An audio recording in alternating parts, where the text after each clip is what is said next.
Now, coming to you live from atop the Lavender Town Radio Tower, it's the one, the only, PUCL Podcast.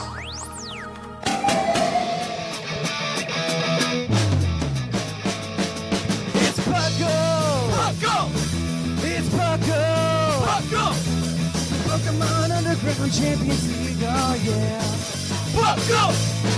PUCL.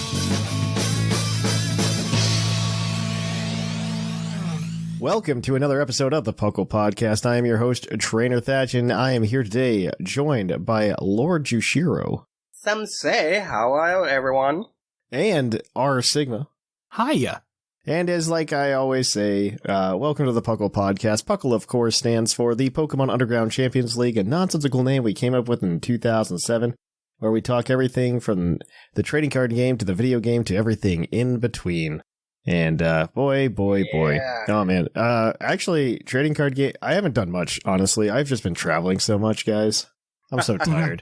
I'm so tired. I don't remember the last time I had 2 weekends in a row at my house. Did you notice us being, at least, us three being a little slow today? It's because it's a Friday, evening. It is a Friday evening, that's true. Recording, so, we still have the work week on us. Yeah, well, we're doing it tonight because I'm going to the Ren Fair tomorrow. So I'm going to go have a good time. That's a good way to spend a weekend. Yeah, it's going to be a good day tomorrow, I think, when we go to the Ren Fair. I did get to open some 151 today, though, so that was kind of exciting. Ooh. Oh, nice. Yeah. Did you find a God Pack? No, not at all. I am absolutely actually terrified of this set, only because, I only need, 5 cards from it, man. Okay.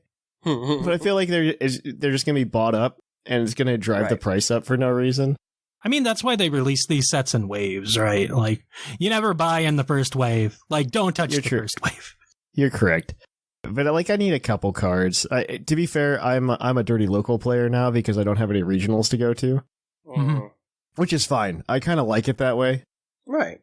I don't plan on going to Worlds, but I do kind of want to just, go play for funsies. Right, get a challenge. So you need your Blastoise. I need my Blastoise, buddy. Okay, I need my Blastoise. I really need to get some Blastoise. That's how it is. You just need your Blastoise. Give me my Blastoise. I do kind of want Arbok. I've heard people talking about Arbok. I don't think I've read the card yet. It is done okay in Japan. I see. It is done okay. Mostly because it's an anti-Mew, anti-Gardevoir type deal. Oh, yeah, that's fair. Yeah. I'm tired of those cards too. Yeah, I understand. Yes. I think it's like Darkrai, but it works. I see. Yeah. But yeah, other than that, I mean, I the Pokemon content that I've done this week. Well, okay, so actually there's two. One, I went down this really deep rabbit hole about the production of the Pokemon anime.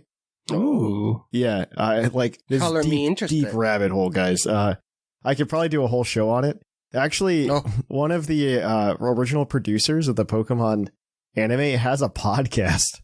Everyone does. But yeah. So I've been listening to it.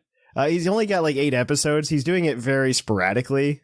Right, it's a hobby, not that. Over the past 2 years he's done it. But it's actually really interesting because he's got all of this insight and stuff on the creation of the show.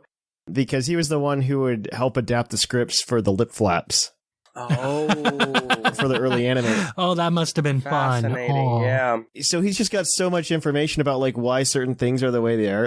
At the beginning when they call the Pokemon by the wrong plurals, calling them, we're getting attacked by Spearows instead of Spearow. He's just it's just because nobody told us how to say it yet and we didn't know. Yeah, there's no style guide at that point. Right. We just didn't know. Well, they're making the translation at the time, yeah.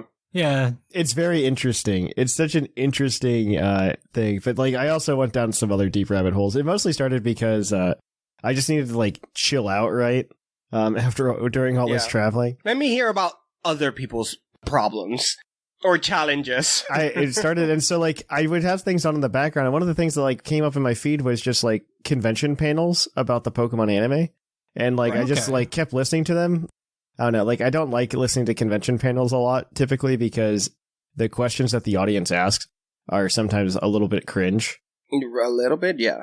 You're not wrong. Well, when they ask, the voice cast of the Pokemon anime from the first 8 seasons in the year 2023 or 2022, what 6 Pokemon would you have on a Pokemon team? I'm going to be like, well, these guys probably don't know anything outside of like Gen 1 at most, right? Right, that's the wrong question, yeah. Like, they're not going to know it. Yeah, but the panels that I watched were actually pretty good at filtering some of these questions. Like, 1 or 2 of those got through, right? But it was mostly like, hey, talk to us about like the actual industry and tell us some stories about like when you were going through it, right? Well, what's interesting about like early Pokemon anime was it was 4 kids that did it, right? Yeah. It technically wasn't. It was technically this other company that was like subcontracting under 4 kids. Oh, okay. So 4 kids would like edit the footage before the voice actors would get it, right? Yeah. And they got all of the footage after the Porygon incident.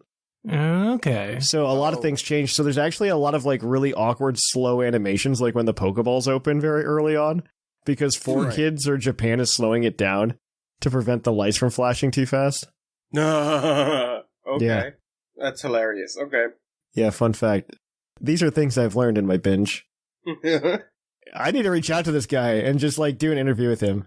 Yeah, the behind the scenes stuff is super interesting because I listen to the One Piece podcast every week, and they have like a production director or something like that who comes on occasionally, and he'll talk about what it's like working for Toei. He just directed his first episode a little while back. Oh, cool. So he knows all the stuff behind the scenes, how he gets the animators and decides on that stuff, and all this behind the stuff industry stuff is like extremely fascinating. Yeah, it's super interesting. Right, and it's important information to have as well. I'm also fascinated by anything. Yeah, getting it documented is really cool. Right, anything behind the scenes is great. It's also It's also great to know these things because these jobs are not easy. Being a game developer, being an animation production, they're not easy jobs. They're not jobs that require no time to do. No, these are jobs that are hard. So when people criticize a game because it doesn't have a feature, it doesn't have the way it wants, and start making it's because they're lazy. It's like, you guys have no idea how the industry works. Yeah. My favorite thing is when he just defends a lot of the changes he's made. Right. To the show, because he was part of the reason he got the translation, but he would have to adapt it. 1, so it would fit lip flaps, but also 2, so that like jokes would actually land. So it sounds natural and whatnot, yeah. Right. Because early Pokemon used a lot of Japanese puns. And those don't translate. Yeah, exactly. So he had to write a lot of jokes, and a lot of the early styles were just like him writing scripts. I mean, he's the reason like Team Rocket's still fun to listen to in the early anime. Mm-hmm. Nice. Is this guy, but it was very interesting. Very interesting dive. I was doing it while I went to so Dayton, Ohio, for being Dayton, Ohio, actually has some interesting locations. One of them being we have the store called the Original 151 in town that just like imports a bunch of Japanese Pokemon merch. That's awesome. And so it's like a little mini Pokemon center, but like in Dayton, Ohio, a mini overpriced Pokemon center. And of course. So they have I've been really into these nano blocks that they have. It's essentially Lego. They're just smaller Legos. Yeah, they're just smaller Legos, right? I have a few of them. I haven't built them all, but yeah. I've seen them. I think I had an Eevee at some point or something like that. I have. I think I have all the Evolutions and Mewtwo. Yeah, they're very fun to put together. And I like it because at the end it's something that like you can display in the back wall, right? Yeah. I really it's like any model kit, really. Yeah, it's essentially a model kit, but it's Lego. It's nice to build, and then you put it on the display because, hey, it looks cool. Yeah. The instructions are also like more challenging to understand, which I think is probably the thing I like about it. Because the instructions are just like, here are 17 steps you need to do right now. And I'm like, oh, I'm into this. I can do that. And so I was doing that while I was listening. So that's been my Pokemon this week, honestly. I've been pushing through the DLC. Well, pushing through is a bad word. I've been playing a lot of the DLC. So I've been having my Pokemon dose. I finished it not too long ago. And it's been great. Not my favorite DLC, but not bad. I mean, it feels like the DLC... How good it is for you probably depends on if you can just climb over everything at the beginning so nothing matters. Yeah. Or if you actually have to ride your bike through the area. Right. I think this DLC is I don't know. After playing it, I'm like, this would be a lot better if I was doing it during the main adventure. Yeah, like the fact that you can climb over everything kind of. Yeah. What I did was like the second I could jump on my guy, I was like, okay, I'm going to go catch everything. Yeah, pretty much. And that's what I did.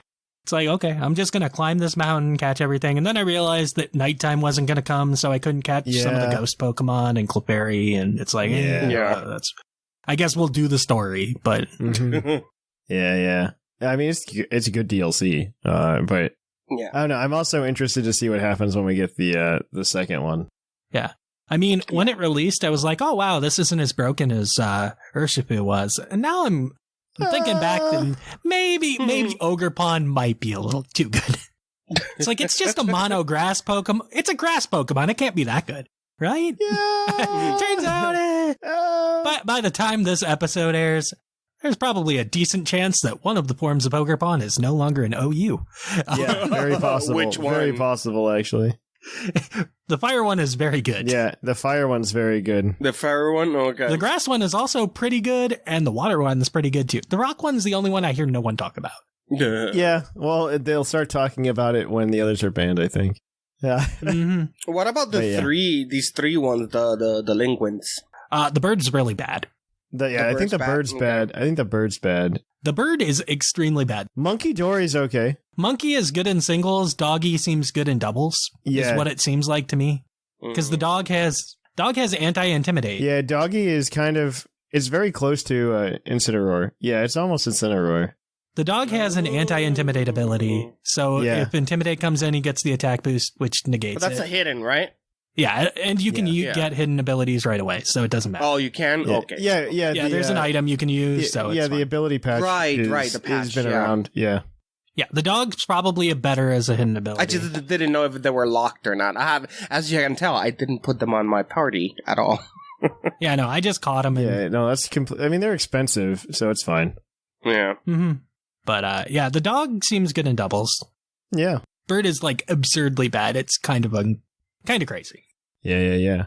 Well, I'm sorry to monopolize a lot of this time, but we do have some news to talk about, so we should probably kick it on over to the news.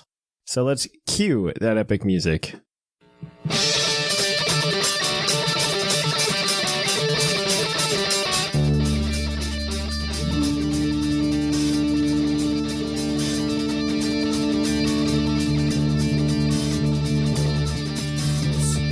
Coming to you live from the Lavender Town Radio Tower. This just in. Welcome to the news. In the news, we've got a few things to talk about. Turns out that there's a glitch in Scarlet and Violet that fails to register completed battles beyond 300, which wasn't possible until the DLC.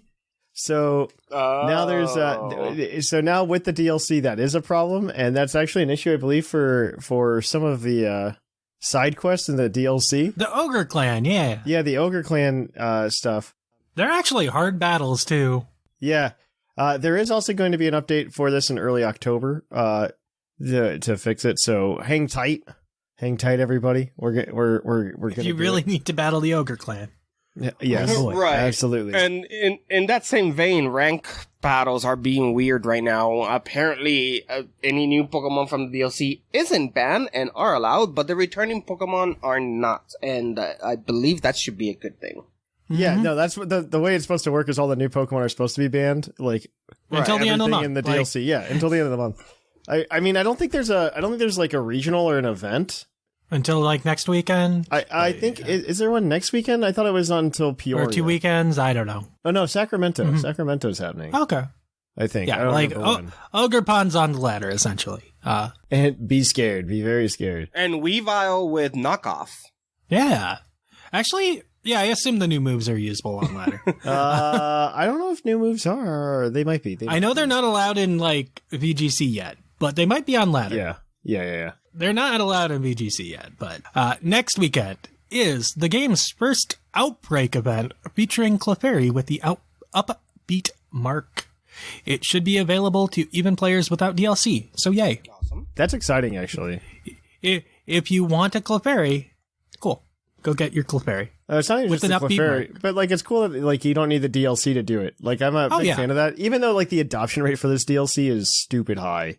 I have to imagine it is very good. Pokemon Right. Pokemon DLC adoption rates have to be insanely high. Like, they have to be making more money on the DLC than third versions. We were trained in buying the third version of every game that came out as Pokemon fans. So it's not surprised me that we automatically go for the DLCs. Yeah. I mean, the DLC's a better deal, in all honesty. Right. It's way better deal than having to buy the game again. Exactly. Well, take us to this next one, Jushiro. Oh yeah, we're moving on to Unite news, and Mimikyu releases now in October 19. Perfect spooky day season. Yeah, I think Halloween events start then too. So Halloween. They've been doing this consistently the past 3 years, so I'm very unsurprised. I hear it's actually not. It hasn't gotten bad yet. So no, in fact, they're adding, and I believe I saw pictures. I don't know if it was fake or not, but they're adding, if they not already added, Overworld. Not really? That one that you can go and explore, but more like Splatoon, where you have the city. Before now they're implementing that soon into the game. Cool. Yeah. Cool. They're doing a lot of work over there at Unite. Well, let's move on to Go. In Pokemon Go, the next community day is going to be Timber on October 15th. That's actually a good one. Yeah. That's a good one. it's shiny's not great, but it's nice to get easy.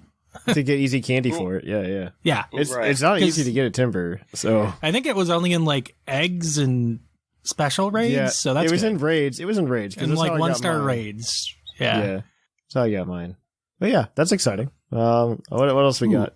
I think it's you, Sigma. Okay, from September 27th to October 2nd, there is an Out to Play event, which isn't super exciting because all it does is add shiny Hisui and Growlithe and gives you bonus XP for routes.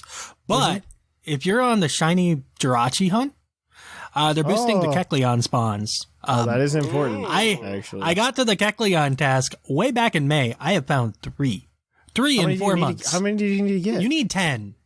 10? I mean, I've seen a good number of them in the past year, but probably like 5 or 6. I mean, most of the ones I saw were back during the Hoenn event or back when they released Kecleon. I think I found like 1 while I was waiting to get to the Kecleon quest. I see. The Kecleon quest is where everything like slows down for it. So yeah. Well, there's also, in much lesser news, the Asuro Hatch Day is on September 30th. If, for whatever reason, you're playing Go and you don't have an Asuro, you got a better chance. Well, you can also... it's shiny boosted. You can also get... Yeah, it's going to be shiny boosted from eggs. I think hatch days are the worst. Like, the hatch days are the gotcha days. They're very boring, and I don't touch them. Yeah, they're just gotcha days. All right, take us home, Sigma, on this last piece. All right. So, pre-orders opened and immediately sold out for the TCG Classic at $400. $400 was, when I saw that, I was like, that is far more expensive than I ever assumed this would be. Yeah, it was higher than I was expecting. I was thinking like 300. Like 250, 300 was my ballpark. Yeah, I was expecting 300. Apparently, that's what it is in Japan, roughly. So. Yeah, that is. That's if it's still available in Japan and I can buy it there, I'm going there in a couple of weeks. So the fact that the sentence pre-order open and immediately sold out, they clearly understand what they were doing. So in 2023 makes me think back of all the moms and dads that were like, "This is just a fab. This will go away in the 90s. Oh yeah, this ain't going nowhere. This is going nowhere. People will forget next month." Like, let's look at like the graveyard though of like 90s fads. Okay, there were a lot of them. Rest in peace, Crazy Bones. Rest in peace. we got Beanie Babies. We got Tamagotchis. We've got. I'm still waiting on the Freakazoid reboot. I don't know when that's gonna happen. There's plenty of fads from back then. What was the one before Pokemon? There is the. I don't even remember. I'm thinking of. They're the little discs that you throw at things. Pogs. Oh yeah, Pogs were big in the 90s. Maybe 80s too. But not in Puerto Rico, apparently, because I have no idea what we're talking about. Dude, I still miss like the Wild West of Pokemon products, which is why I'm kind of bummed we don't get like the Japanese full like Pokemon Center line here in the US because they get some weird stuff. They get some weird stuff, which is what I kind of want, because, like, think about some of the stuff we used to get. Like, first of all, I miss Pokemon breakfast cereal. Second of all, I don't know. Like, lately I've just been feeling like a lot of nostalgia for the past, hence why I've been, like, reading about the Pokemon anime of the past. But, man, doesn't it suck that Saturday cartoons are gone? Yep. They're just gone because all these kids have been spoiled with on-demand TV. I was gonna say everything's streaming now. Like cable's dying. These kids won't know what it is to wait on commercials. No, but you remember when I had to wait? I remember when I had to wait for my show to start. Right. And you had to watch the one before and watch the one next because you're already there. I sat there and knew that the show I wanted to watch was on in an hour and a half. I had to find something to watch until I got to that hour. Exactly. I remember these days. I do miss them. Like the good old days. Like some of my favorite memories are watching Saturday morning cartoons with the bowl of cereal, and that's you just watch like things you didn't care about. But that's just your morning up until like noon, 1 o'clock. That's your day. I mean, I'm sure that this is just part of adulthood that we all go through this. I'm pretty sure absolutely. that people in the 90s were like, man, I don't know, wish that I don't know what people did before for fun. I mean, play basketball or something. Sports were bigger or something. It's just people who say like, oh, kids, the millennials and their video games. It's like, it's the same thing as the boomers and the Gen Xers with their sports or whatever. Or with their music, right? Their rock and roll. Right. It was what it was available at the time. You enjoy it. And you have this nostalgia over it and you want it back, because it reminds you of your childhood. Oh yeah. No. I absolutely agree. I do think there's a small piece that's different. I feel like the internet, like there wasn't as big of a shift as there was with the internet being introduced, right? Internet in some of those previous time frames. Like, I mean, you have, early 1900s, you have radio, and then you've got TV and television and everything. But, I don't know. It doesn't feel like there is anything like as big as the internet, because that's like a really huge cultural shift instead of like a pastime evolution. We should note that there's going to be an additional printing of the cards from the TCG Classic. You can get the Suicune EX, Lugia EX, Ho-Oh EX. It doesn't matter because they're not legal for play anyway, but you can get them. They're not even numbered promos.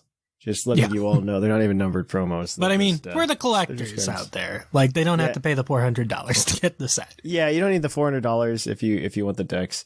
Man, I do like I wish they would just sell like the damage counters separate. I would love that. I mean, those are the cool things of it. Yeah, right. That's like what I'd pay for. But all right, Puckle's Pokey prediction. We're gonna go ahead and talk to you guys. The final set of Miku art this week are Steel, Dark, Fighting, and Dragon. Take a stab at which Pokemon they're gonna pick for at least one of them. I don't know. Dragon is gonna be. Well, it's Miku, right? Mm-hmm. I mean, there's an easy pick for Dragon. Just say it. Is there? What is the music-based dragon? Are we going Altaria? That's probably true. No, that was taken for flying, but it's also another flying dragon. Wait. There's no. Wait. What? What am I not thinking? The one with speakers for ears. Oh my gosh, Noivern, you're right. That has to be it, right? Noivern or Noibat, right? One of the two. I mean, they did pick Jigglypuff for Fairy, so. Yeah. I mean, Steel, Dark, and Fighting, let's see. Those ones are hard. Yeah. I was thinking maybe... I don't expect them to double up on Meloetta for Fighting, so I was thinking maybe Medicham? Medicham's got a dancer vibe to it. Medicham is better. Well, if you wanted a dancer, right? Like, I feel Hisui and Lilligant's also right there too. So yeah, I was gonna say I think Hisui and Lilligant's is a better choice. Like Hisui and Lilligant's a good choice. That Pokemon feels so forgotten to me because even though it's available in Scarlet and Violet now, nobody uses it because it's probably not very good. Oh, I forgot Quackable's there too, I guess, as a dancer. I still think Hisui and Lilligant's better, but they might. I think it is too, but it could be either. Yeah. I don't know. I haven't been paying attention to these Miku things that much, mostly because I don't really care. And I don't understand. I'm assuming I'm a little lost in this conversation, but so they've been doing all month they've been doing promo arts for Miku for each of the types, and there's going to be a music video next week. Miku being the Japanese... the Japanese, like... Right, music, art, star... idol, whatever, yeah. Right, idol, physical, not real, but... Virtual digital. idol. Okay, gotcha. Yeah. Hatsune Miku. Yeah, I just haven't cared, but apparently they're very popular according to Sigma and Joe Merrick. Hello, I mean, fellow youngins. I see multiple Discord servers like talk about it every morning when they get revealed. So, including our own. I believe you. Like, I believe you. People, they like to talk about the choice. It's like, oh yeah, that makes sense, or oh, that looks so cool, and I love the design of the Miku. Things like that. Right. Yeah. So that I think we're gonna wrap it up there. That's the news. Yeah, that's the news. We are going to kick things on over now, though, guys, to Puckle's Poke Quiz, where we're going to quiz your co-host on their insane Pokemon knowledge.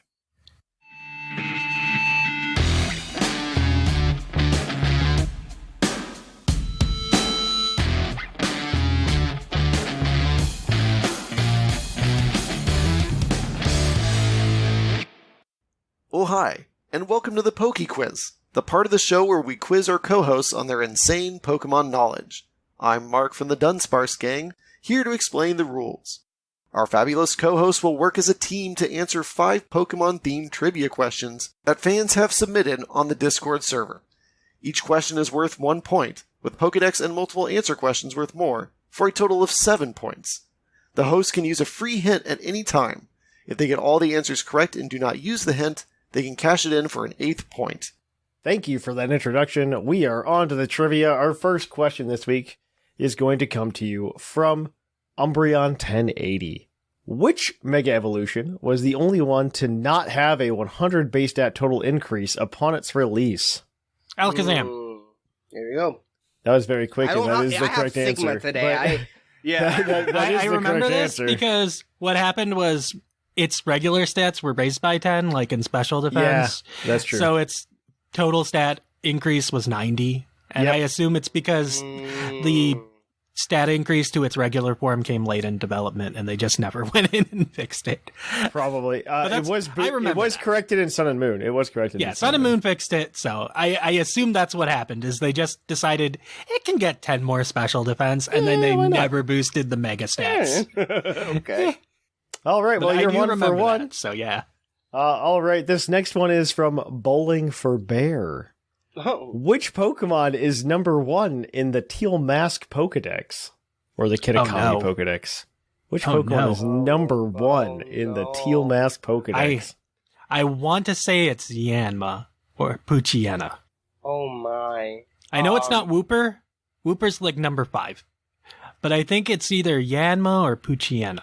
It bothers me because I've been looking at that Pokedex a lot, and I can't believe it never registered the number 1. I know, the only thing that did hit me is that it's not any type of starter. It's somebody who's right when you get there, and that is Yanma, Poochyena, I think Spinnerack's in that area, right. The fairy bug that evolves into Rabombi's over there. But I'm gonna go with you there because I honestly can't recall it. It might just be, I think it might be just Yanma. Yanma. Yanma is unfortunately incorrect. The answer is Spinnerack, the other bug. Okay. There are a lot of bugs in Kitakami. Yeah. A lot of bugs. It just makes me feel like walking through tall grass and just feeling, disgusted, It feels very Johto-y. They just took the bug catching park, and that's where we're at. It's fine. Yeah. All right. Well, your next question is your Pokedex entry question, as always. You can get it if you get it on the first try. That's 2 points. This is going to come from Dragon Tamer Nick. Its Pokemon Sword entry reads, "At nightfall, these Pokemon appear on the shores of lakes. They announce their territorial claims by letting out cries that sound like shouting." Who's that Pokemon? Huh. Lake Pokemon. It shouts. The shouting is what got me. Yeah. Who do we know that reaches the shore and shouts on a lake? Right. Because that immediately speaks to me like a seal, but seals are not lake creatures. Mm-hmm.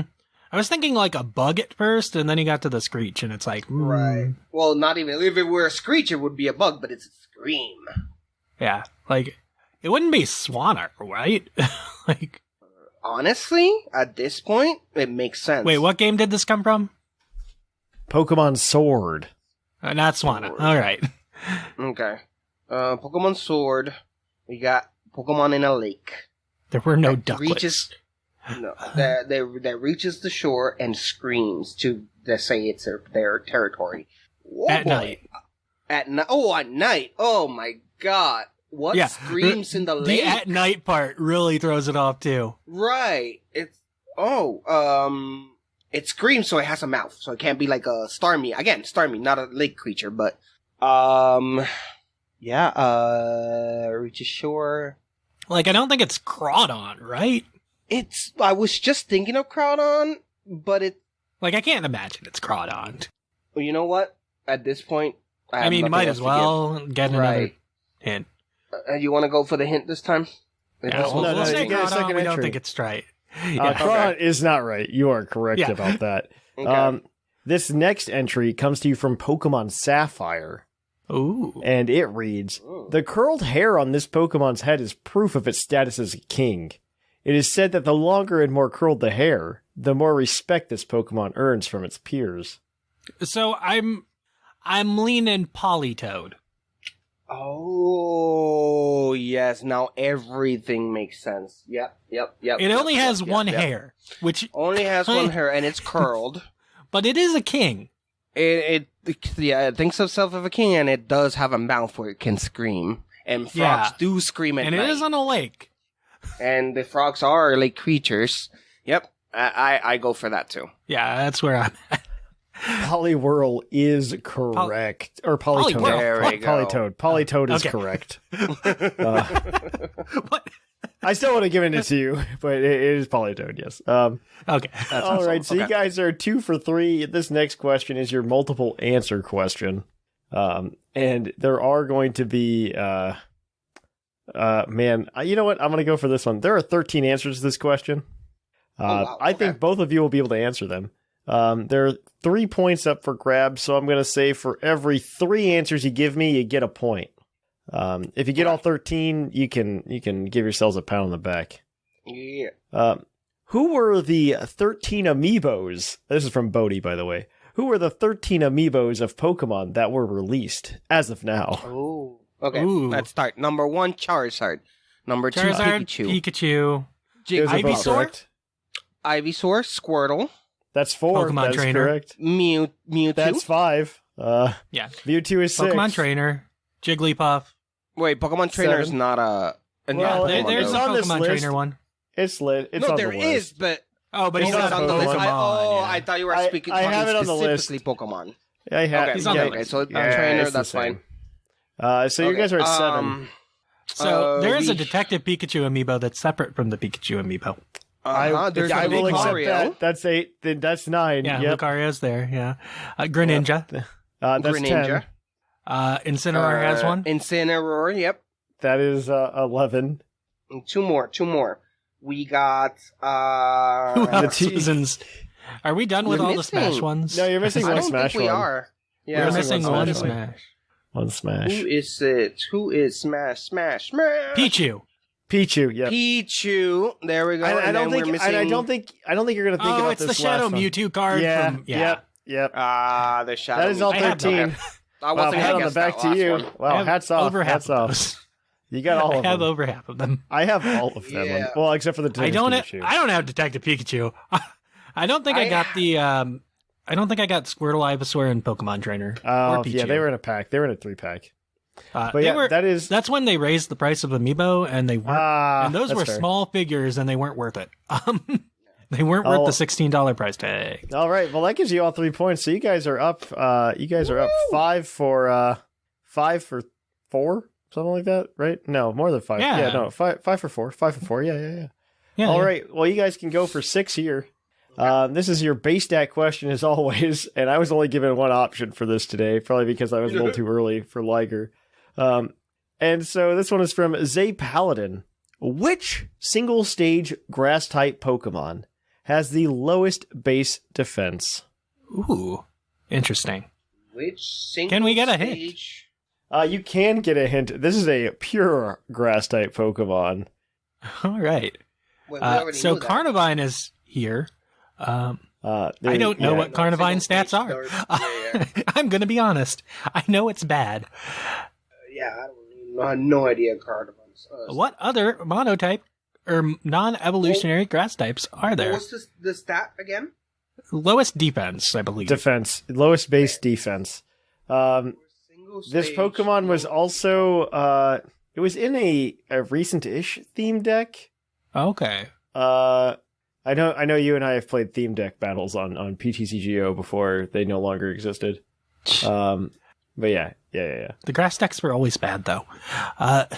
There was one that was okay. I imagine it would be the Rillaboom one. Mono grass, non-evolving Pokemon. I am kind of stumped. I'm having issues thinking of any of them that aren't Carnivine. Carnivine has... Oh, no, it has Levitate. And it's not Carnivine. He's not in the theme deck. Tangela evolves already. Yeah, I know. I went to Tangela too, and I'm like, no. Yeah. I know it's nothing in Gen 1, because Tangela is the only mono grass Pokemon. Right. Single... Doesn't evolve, just grass. It's definitely not non-form Shaman, right? No, it's not Shaman. Shaman has good defenses. Okay. I mean, Shaman Skyform is less good defenses, but right, but it should still be better. Flying on it, right? So it's no longer mono, but the other form, which is mono grass, I thought maybe it had some defense issues, but no. I'm really stumped with this one. I'm stumped too. Let's guess something, because we need to guess something before Thatch asks. I'm gonna have to need an answer.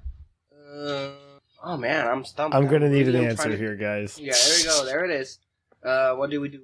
I have zero idea. Carnivine. Carnivine is unfortunately incorrect. But it is second place, actually, on this list. Well, that's because there are, like, 3 mono grass Pokemon that don't evolve. Well, these aren't all... No, mono grass wasn't in the question. That was a hint, right? Oh. Okay. Yeah. But the answer is Maractus. Oh, that bad thing. Oh, my God. The answer is Maractus. Talking about forgettable Pokemon. I don't feel bad. Maractus has a base defense of 67. Second place goes to a tie between Carnivine and Virizion at 72. Okay. And then Shaman Skyform is 75. Okay, yeah, I knew that defense wasn't great. So yeah, you guys got 5 points today, so don't feel too bad, and you can still pat yourselves on the back for that. It is going to go ahead, and it is going to change up the standings. Where is it again? Where are you, Jushiro, on this list? Oh my gosh, you must be somewhere. I was like oh no, you were tied with Sigma actually. Oh well, that makes it easier. Oh, there it is. All right, so in first place we've got Linian with 22 points. In first place is Seth Violet with 25. My bad. Then we've got Linian in second with 22 points. Tied for third, we've got Shark and Dr. Shamu with 20.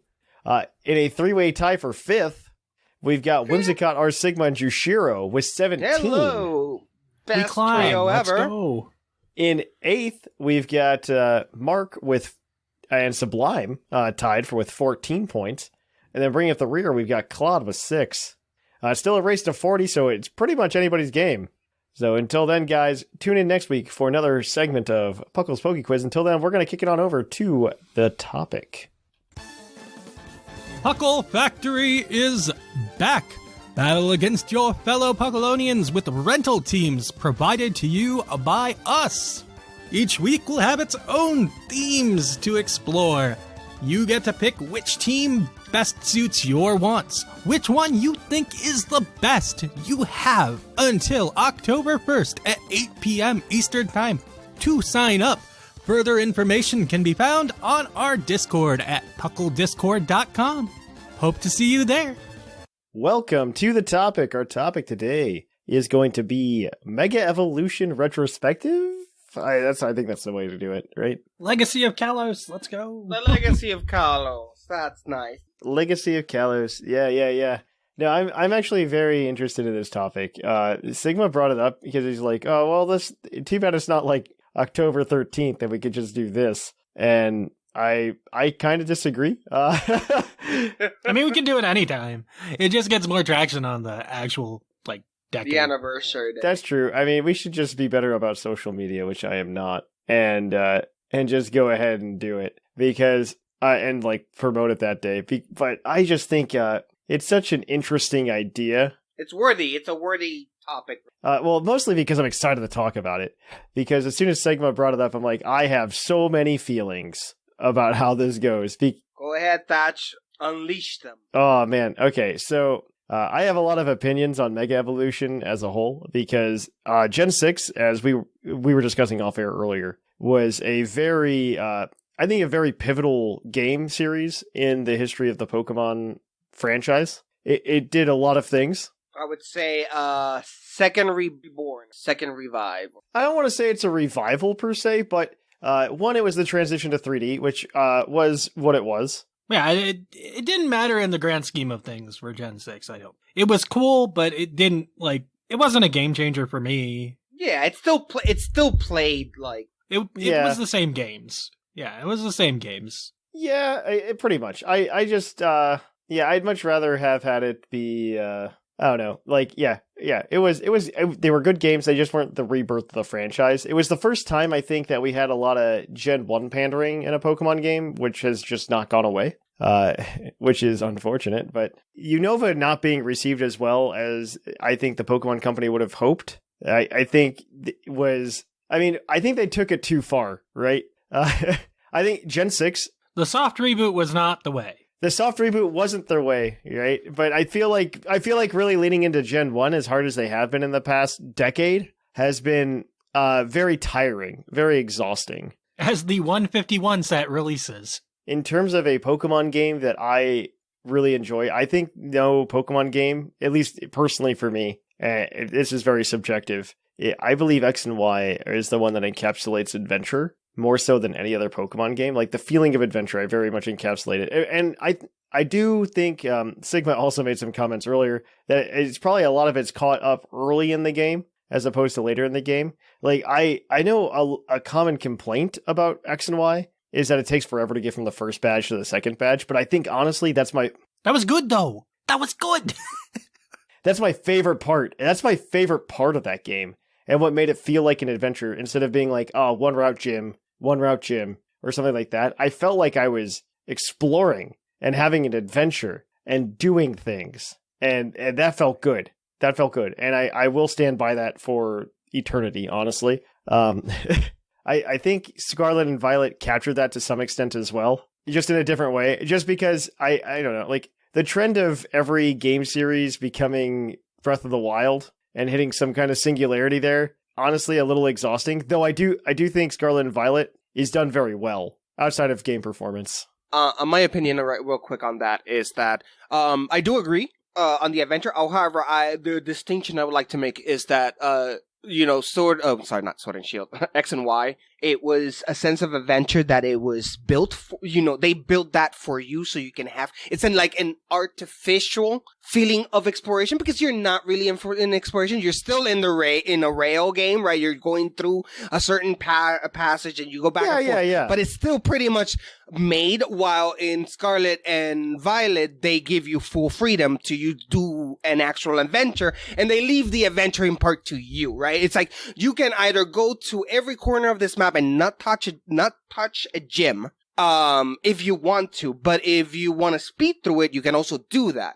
So in that aspect, I do want to put those two different things. No, I agree with you. I definitely agree with you. And the other thing I remember is that in the sense of every game being Breath of the Wild, I'm totally with you there, except that Pokemon fans has been asking for a full game, open world game since forever. It's fine that they tried it. It is good that they tried it. I mean, I think it's fine. It feels just so much like Breath of the Wild. I want something to differentiate it other than like the glide being worse.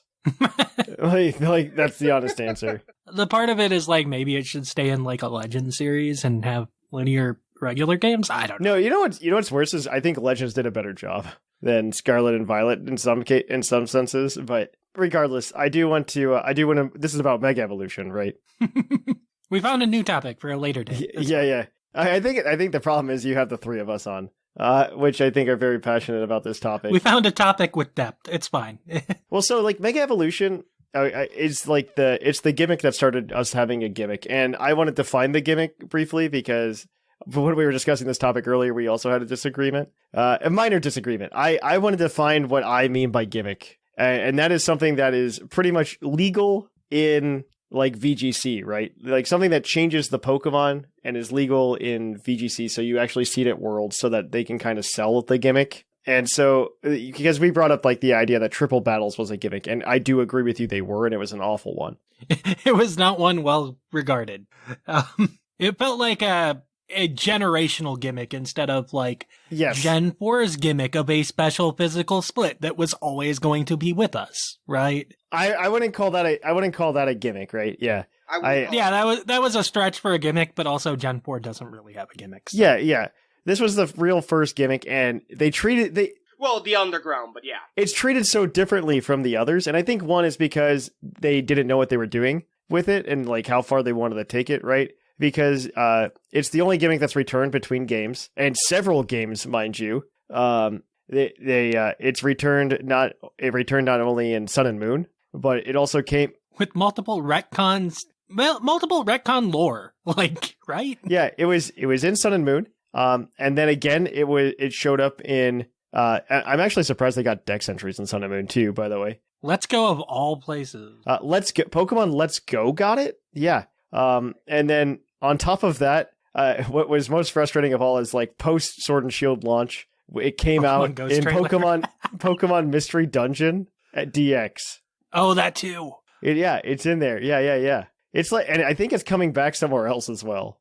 Somewhat. It's in Pokemon Unite. Like it just came out in Pokemon Unite. Oh yeah, it was just added to Unite with Mewtwo. Oh wow. Yeah, isn't that insane? I just can't get over it. Goes to show it was a good and well loved mechanic. No, it's a really good gimmick, and these are forms of these Pokemon, right? So like I don't know. So I think all three of us enjoyed the TV show Digimon Digital Monsters. Digimon are the champions. They are the champions. So there's an episode of the Digimon anime in season 2 where they talk about how the Digidestined from season 1 had to give up their crest to protect the digital world. And there's a line where they're telling this story about how they gave up their crests because they need the crest to go from the champion level to the ultimate level Digimon forms. So like instead of just Greymon, Metal Greymon, not just Garurumon, Rare Garurumon, so on and so forth, that the Digimon felt like they lost part of themselves when they had to give up the crest. Mm-hmm. That's kind of how I felt when like Mega Evolution got cut in Sword and Shield. A little bit, yeah. Yeah, it was just like, oh man, these like really cool forms got cut. And so something that's even more frustrating to me. So I'm going to Japan in a couple of weeks, right? So I've been watching a lot of there's this guy. This is such a bad this is such a bad use of YouTube. But there's a guy that goes to Pokemon centers and he just like films what's in them like every month, just so like you know what's in them. There's an audience, to be fair. There's an audience, and it's apparently me. Yeah, and so I watch these videos, and the thing that gets me is there's these little figures in Japan called the Monocly. Is that how you pronounce it? Sure. They're essentially little action figures of every Pokemon. Like most Pokemon have one. But the thing is, like in current times, they still like reproduce the megas for you to buy. And these are Pokemon that haven't been in the game outside of Mystery Dungeon DX since 2019, like 4 years ago. And they keep bringing these back. Like they have these, you know what's not up there? Gigantamax Pokemon. Those aren't there. They weren't marketable. I don't know what their thought was. Gigantamax is just such a... Megas aren't like super marketable either, like in their design aspect, but you know. I don't know. They kind of are because they're pretty cool. I would... Have you seen how many spoons Alakazam has to make a plush with? No, I do agree with that, but I still think that design-wise, they're very cool. They don't make good plushes. They can make good figures. Except Alakazam. Alakazam has a lot of spoons. Like, making those spoons float is not something you can do. Also, I want to just rewind even further to... I was doing those nano blocks earlier, right? They just released Mega Blastoise and Mega Venusaur. One of those was a good Mega. I take offense to that, actually. One of them looked cool. I take offense. The other one saw use. You know it to be true. I know the answer to this question. I think it's one, the testament of megas. And how that even a decade later, these are forms that we're still talking about. Like, I'm never going to talk about G-Max Kingler ever again. Like, I'm just never going to talk about it. But I will talk about almost every of the 50 megas because they all did something. So let's divide this a bit more. What would you say that is specifically the thing that you missed about Mega Evolution? And I'll give you options. So, is it the stats and the way that it changed the meta and changed battle per se? Is it the fact that it's new versions, as in new art style, new versions of old Pokemon that you like? So the design is what I'm trying to say. Or is it the design of them? What exactly was that for you really made Megas the best? It's kind of a mix for me, but I like the megas I like the most are the ones that, there were two categories I liked. The ones that gave Pokemon new strategies to use, like Heracross. Mm-hmm. Right. Heracross with Skill Link is a completely different Pokemon from any Heracross we had seen before, right? And then the other one was megas that made bad Pokemon good. Like Mega Manectric. One, he looked cool, but he also made Manectric, who is a trash Pokemon generally speaking, like usable. Same with Mawile. Yeah, I think I kind of fall under that same boat, but I also just think that it's a really cool way to make older Pokemon more memorable again, or at least bring them back into the zeitgeist, right? And by doing that, make them more relevant. Yeah. And doing this without, like, quote unquote ruining them, if that makes sense. Like, so, like, let's go to Charizard. I'm not a big Charizard fan, but like Charizard, right? You breathe a breath of fresh air into Charizard by giving him his dragon typing, and giving him like a cool design that's very, very reminiscent of his shiny. He could finally use his physical move pool. It's a completely different way to use Charizard versus Charizard Y, which is Charizard how you'd usually run it. But it does this because it's a temporary form, and we're not adding an evolution to Charizard. We're not making a new Charizard per se. This is just, hey, you can power up your old Charizard to be like this. Mm. I think that's very powerful, and I think that's very interesting. And it's a cool way to bring old Pokemon back into the zeitgeist, which is why when that happened, we were all wishing for certain Pokemon to get megas. Mm-hmm. Like you think about like, I don't know, like some that I think that would be cool, and some of them don't matter because at least now they've started like evolving Pokemon, if that makes sense. They're no longer scared to add evolutions again. Yeah, we'll get Kingler evolution at some point. I don't really care, but you know, they're not scared. Like we got Farigiraf, which is great, honestly. Or Annihilate. Annihilate was also very good. Like Primate's a Pokemon that deserved it. I think Weirdeer is amazing. If they would just put an evolution method in any other game that's not PLA, that'd be great. I have issues with that, but that's another podcast entirely. That's a different story. That's another podcast. That's its own issue. Like, just evolve with a Thunderstone, please. Yeah, I think that Megas in a way are like, it's unique too, I think, compared to Gigantamax forms, which are just not memorable. Because some of them were most of them were just plain bad. Like most of them were just, the only ones that were good were the Kanto starters and the Galar starters, and then like Lapras and Colossal. Yeah, those are like the only ones that ended up being good. And Colossal was good because it had the same attack as the Kanto starters. Yeah, most of them weren't good. And I mean, Z-Moves was an interesting concept, and I didn't like it. Yeah, I think they're fine. I like the way they've implemented gimmicks since Mega Evolution, where they have since made them I think Terrestrialization is kind of up in the air right now. Well, I think Terrestrialization is definitely better than Gigamax. Yeah, it is. It is. Well, no. That's not where I'm going with this. But when Z-Moves were introduced, it was introduced as something that's very region specific, right? Like this is something that's very important to the culture of Alola. And then Gigantamax and Dynamax as well, they specifically state like this is a Galar only phenomenon. And Terrestrialization. Wasn't Mega Evolution also like they were specific on it was a Kalos-ish thing? Yeah, they changed the lore real quick. No, they changed that lore real quick because it went to Hoenn and then went to Kanto and then it went to Alola. Like half the regions have Mega Evolution, which is very frustrating. But I mean, Terrestrialization though does seem like they're kind of trying to push it with the DLC because Kitakami just randomly has terrestrial crystals for some reason. Mm-hmm. And Briar does have that one line. I mean, no one in the DLC. I do agree. Nobody in the DLC did terrestrialization. I do agree with you, but there are terrestrial crystals in that lake up top. Yeah, it's planting the seeds. They are put into the masks of Ogerpon, which is why Ogerpon can terrestrialize, which is a whole thing, which honestly is the way that terrestrialization should have worked, but that's fine. I mean, I like how special terrestrialization works with Ogerpon, but that's its own thing.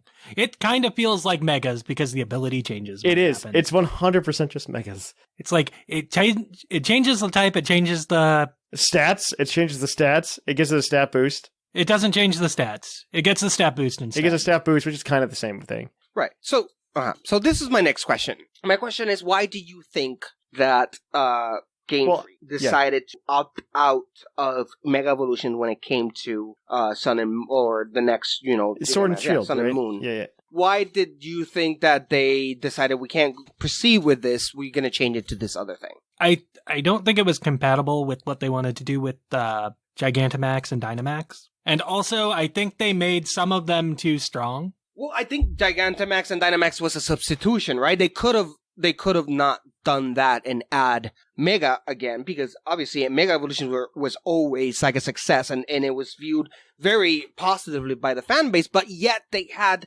either because of their own decision, which we might discuss now what was going through their minds, or because of technical issues they decided to opt out of Mega and change it for Game. And my question is, why do you think that they did, when they had something so successful, why change it? So part of it, I think, is that they wanted something like really showy for the first console games, right? They did say that in the interviews as well. They did say that they said, "Oh, this is the first time we're going to a full home console. We wanted to make the Pokemon big, quite literally." Which is like what Dynamax is. It's a very showy mechanic. It looks... Yeah, and the other thing is, I think they wanted to get away from the Dynamax is actually very balanced competitively. Really? Weren't they immediately banned? Outside of 6v6, it is fair. Oh, okay, gotcha. Outside of 6v6, outside of 6v6 is actually very balanced, which isn't a format that Pokemon supports anyway. So, which is dumb, but it's fine. Which is why Last Respects is a move and things like that. But yeah, 6v6 is not their priority by any means. So Dynamax is actually is fairly balanced in that way, and I think they wanted to get away from requiring a held item to do these things. Mm-hmm. They wanted everyone to be able to access something, right? Which we saw what Z Crystals do, and then they were like, but these guys got special Z Crystals. Granted, they never mattered except for maybe the Solgaleo Lunala ones. But Komodo was a good one, but Mimikyu was probably important in BSS. I wasn't playing. I think Mimikyu only mattered because it was slightly higher base power. It was a slightly stronger move. And also Mimikyu was just saw play anyway, so it didn't matter. Mimikyu was a very good Pokemon, and it's still a pretty good Pokemon, so. Yeah, they wanted to get away from that. I mean, we see this again with terrestrialization, which I think they're going to try to make transcend regions as well, like Megas. Okay with that. If they were to bring back to... Yeah, go ahead. I know, I want to hear your opinion, Jushiro. You need to stop asking questions. I'm going to ask the questions, okay? I'm the captain now, okay? Sorry! It's just I like to know. I want to dig into your guys' knowledge and what you guys think. So, I do understand that terrestrialization. I mean, one thing that I was thinking, and which is why the transition from Mega Evolutions to the Gigantamax was kind of confusing, specifically because there was Dynamax and Gigantamax. The Gigantamax in particular, Oh, don't even. You're. Right, they really confused me because I thought that the explanation as to why they couldn't really, in a feasible manner, push Mega Evolutions is because you need designed time and work on those, right? You have to have someone sit down and design a new version of said Pokemon to be its Mega Evolution, which could be used, I'm thinking here as a developer, which that time could be used to just creating a new Pokemon, right? So that would take... No, you are correct. You are correct, yes. So And I see why now Terrealization becomes, hey, this is more of an option to spread it out continuously because you're just adding a crown. You're not redesigning the Pokemon, you're just adding stuff to it, which in terms of developing is a much easier thing than redesigning a whole sprite. So I think that's why maybe they're pushing Terrealization as like, this might be a good feature to push to future generations because it is much easier from a developer standpoint point of view. I mean, you think about it, and XY introduced what, the smallest number of Pokemon ever in a generation? Well, if you account for the megas, Except if you count megas. And then it's probably like the strongest Pokemon generation ever introduced when you count the megas. But because you could only have one on your team ever, it didn't matter that they had such a strong set of Pokemon introduced in that generation, since most of them were locked to one per team, maybe two if you were playing BSS. But like it was balanced around having all those strong Pokemon, whereas like this gen just introduced a ton of very strong Pokemon again, and they are unrestricted with how many you can put on your team, right? Like all those Paradox Pokemon are extremely powerful and terrifying. And it warps the meta, it makes fewer Pokemon viable because of it. Right, but I see those going the way of the Tabus, right? but yeah, no, I don't know. I think megas one are just special, and I would love to see the return in some fashion, right? Yeah, and they could fix Mega Garchomp to be good, and all I think about is like they could have, instead of having like these really like adding the Gigantamax Pokemon, right? They claim they're having all these issues making like new Pokemon stuff, new Pokemon designs and everything. They could have just like used the Megas as the Gigantamax forms, right? And just like reuse them. Like, hey, this is the same form of this Pokemon, but we just like unlocked a new way to get to it. The stats are a little bit different. I was half hoping that we were going to get terrestrialized forms for Pokemon that also just gave them kind of their Megas back. Like, I was hoping. I feel like that's a bit of a stretch. I mean, it was, but I was really hoping for it. Like, I wanted Dragon Charizard to be a thing again. Give him back Tough Claws. Let him Dragon Dance. I think one day we'll see the Megas come back, right? Like, I think so too. It is one of like the most beloved mechanics, and I think a lot of that is very evidenced through. I don't know. It's in the same way that we just see Charizard coming back all the time, right? Like I see Megas as the Charizard of the battle mechanics. I would love to see Pokemon like Gardevoir and Metacham be good again, right? I would just love to see more Megas in general. Like I think the idea of adding these stages to Pokemon with like completed stages, right? Like I'm not talking about like, hey, Girafarig needs a Mega. That way we lock it out of Farigiraf. Mostly on stage 2s for a TCG. Yeah, I think, right? Yeah, probably mostly on stage 2s. Like, Flygon's a good candidate, as everybody points out constantly, and won't stop telling me that. That's because they said they wanted to do it. They just couldn't figure out what to do with it. Yeah, but, like, this is what I'm saying, though. Like, I think saying that, I don't know, I think going around with that makes sense. Yeah, I mean, part of what kind of probably was the nail in the coffin for Megas was what they did with Salamence and Metagross. Those two were very gross. But they did fix it. They pushed a little too far. On those two. They did fly a little close to the sun. They flew too close to the sun. They flew a little close to the sun. I don't disagree with you. We're a little too close to Pokemon Sun and Moon. I understand that Tyranitar and Garchomp were laughably bad. Tyranitar was okay. I don't want that slander. Tyranitar was more Tyranitar. They gave it 10 speed and said, yeah, this is Mega, sure. It even had the same ability. Like, they didn't try very hard. It was just bigger Tyranitar, and I'm okay with that. It was just another Tyranitar. It's just like Scizor. Scizor was another Scizor. I'm okay with it, though. I really appreciate... It didn't change much. It was just more Scizor. I really appreciate it, and I hope it's a mechanic that we see just, like, continue. I don't know. I feel like it's very compatible with terrestrialization. Mm-hmm. Yeah. I think as a mechanic, it's very compatible. Like, unlike, like, I think Z moves plus Megas on the same thing seems very monstrous, but I feel like just giving you a little bit of extra something on a Pokemon. Like, Mega Altaria is a good one. I thought was fantastic. I loved Mega Beedrill. Mega Beedrill? Not to mention a lot of how... They found a lot... Like, think about a lot of the older legendaries that are a little bit lackluster. Like, with the loss of Megas, we also lost Primals, too, right? So we lost Primal Ground and Primal Kyogre, and the only ways to really make them viable were the Primals. To be fair, they are busted, but Yes. they were still like top tier VGC Yeah. without primals. So Even then, like, I mean, could you imagine like Ho or Lugia getting megas or something like that? Like, that would be insane. that would be great. Rayquaza is the one that really needed it. I agree with that. Kyogre and Groudon live fine. Rayquaza's he needs help. He definitely does, yes. He's kind of underwhelming at this point, and it's a little sad. Same with Mewtwo. He's just kind of there. Do you expect to see them bringing them back as the sole new gimmick again and then just adding more megas, or do you just see them doing another gimmick and then maybe add megas as an extra? Like, oh, you can still have megas in this new version, or do you believe that they should just go for it, just pull all of their Poké chips on mega? If you would have asked me this in 2020 or 2021, I would have said they should put all their chips on megas. They should just go back, put all their chips on megas. Terrestrialization's changed my mind a lot about how the gimmicks work, just because I think terrestrialization is actually a good gimmick. It is.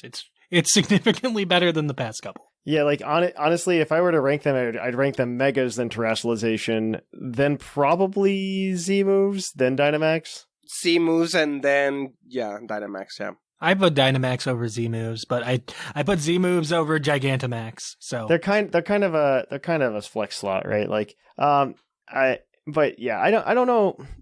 I would really like if they just brought them back and it was just megas, though. Terrestrialization is something that's interesting too, and at this point they're just going to keep making up new things. Granted, I don't know what else there is, because the terrestrialization I felt like was, after looking at everything they had done, I'm like, it's the only thing that I could think of that they hadn't done yet, right? It's the perfect thing to just bring back next gen, especially if, say, Kalos remakes happen next gen and then megas are forced to return. Yeah, the problem is I'm like, remakes, I don't think after BDSP are ever going to be nearly as hype as they once were. Probably not. I don't think they want to use them as competitive games, which is funny considering how much you need PLA to get some competitive Pokemon now. I think they'll do it. I think they'll make those games necessary for the future, but not for the current times, if that makes sense. Like next gen, the next game will matter. Right. I think they should go more. They should go more. Yeah, they should go more route on their porting than remake. Like, I would be okay with that, but then they can't sell it for $60. So yeah, I don't need Unova to be remade. I would just wish them to just release Unova for the Switch so I can play it there. The issue is like DS to single screen porting. I have to imagine a pain in the butt for them, and those are the only games that I like. Don't remake. Well, actually, I like ORAS. You can release ORAS again. I was going to say don't remake Gen 1 and 2, but then again, Heart Gold Soul Silver is really good. I don't know. Gen 10 is also next, right? So, like, I think Gen 10, there's a chance that we see old stuff again. There is a chance, especially if it... And Gen 10, I also see, because it'll probably be very close to coinciding with the 30th anniversary. It'll be near the anniversary year, yeah. Yeah, if I were Pokemon, right? What I would be doing right now is seeing how I could slow roll Gen 10 to hit the 30th anniversary. Because, yeah, it would be a 4-year break instead of a 3-year break that they usually do. Yeah, just like what you could do is, instead of releasing like remake plus PLA in the same year like they did, is just put those on 2 different years. I don't know how those weren't spread out, but yeah. To be fair, I did say this on other shows. I do think it was necessary to put them back to back. I think they should have been. I feel like, well, if COVID wasn't a thing, I feel like BDSP would have been better as like a summer game, with PLA being the fall release, instead of being like a 2-month difference or 3-month difference or whatever it was. I think you do need them back to back, though. I think it should be like a 6-month difference. Because I don't think I could appreciate PLA as much without just have playing BDSP. Yeah, I agree with that, but I think it should be like a 6-month difference instead of or maybe a year difference. Like, I don't know, and they kind of have the excuse right now if they do Gen 5, right? Because they could do Black and White 1 and Black and White 2. Mm-hmm. And they could be super interesting and give us Black and White 3 as a Legend-style game. Mm-hmm. I think that's very possible. Though I don't know what you do for the story from here, but you could do something like that. I recently watched a Did You Know Gaming on all the like missing Pokemon games or whatnot. Yeah, I just saw that one. And apparently they mentioned that, hey, maybe we could do a Black and White 3 at some point. It's like, oh, okay. I think to wrap up the discussion, just so we don't go on forever, though I'm sure somebody's screaming that they would love us to keep talking about megas. Like, it's Kalos. You could go on forever. I do think that I personally think that like megas are a cool concept, and I do want them back. I do want to see them come back in some sense. I don't know what you guys think though. Like, what are your feelings? I would like to see them come back. I feel like they could figure out something with like how special terrestrialization works. Like, there's more depth there that they could do that could feel like megas in the future. Maybe. I like the balance of having to hold the item and only being able to do it once per battle. I think that's very, very balanced. I mean, terrestrialization already is that once per battle, right? So, I mean, they already kind of did that with Mega Rayquaza and Z moves. Like, Mega Rayquaza couldn't use a Z move. Mm-hmm. Yeah, what do you think, Jushiro? Would you want them back? Absolutely, yeah. They were great. My main frustration at the time was that I felt that it did give spotlight to some Pokemon while, leaving some of the dust, and that's why I thought maybe before I heard of Gigantamax, I was excited for Dynamax, because it's like, okay, this is something that all Pokemon can take advantage of, not some. But then we made it special for some. Yeah, then we made the exception clause, yeah. Right, and then they still made the exception for others, so that defeats the purpose. So I was like, oh, this made no sense then. Charizard received an exemption. It's fine. Right, and then we got to Terraform, and Terraform, I felt like, okay, this is exactly what I was in a more competitive sense, which I know I'm the least one to talk about. I felt that Terrealization was more like in line to what I thought that Mega Evolution should be, and more feasible because you don't have to redesign all the Pokemon. That being said, I do love Mega Evolutions, not to give anything discredit on them. They actually felt like Pokemons are going Super Saiyan, which I'm a Dragon Ball Z fan, so yeah. It was always, give me more forms, that's fine, that's fun. So yeah, I'm totally in for them bringing them back. I'm totally in for them to putting all their chips in that basket if they want. If they do want to do Gen 10 and just do more Megas, that'll be fine, definitely for me. So yeah. I'm telling you, definitely from all the gimmicks, I agree with your tier. I think the best ones in terms of just pure hype and how fun they were was Megas, followed then by Terraform, which is more balanced, but not as hype as Mega Evolutions. I think Megas just felt good, right? Like when he Mega Evolved, it just felt good. It just felt, yeah, it's just like, it was awesome, yeah. You felt like your Pokemon was actually like going Super Saiyan mode and going on the attack, and it makes you feel those battles felt epic. Unless you were playing I guess you're a Pokemon. Mega Glalie redeems Glalie somewhat, okay? I don't know about that. Moody Glalie's stupid. Like, actually dumb. Oh, all right. That's going to be it for the topic. Our question to you guys for next week, though, is going to be, what do you think of Mega Evolution? Send those in to puclpodcast@gmail.com. Until then, though, guys, we're going to kick it on over to our Pokemon of the episode. We'll catch you on the flip-flop.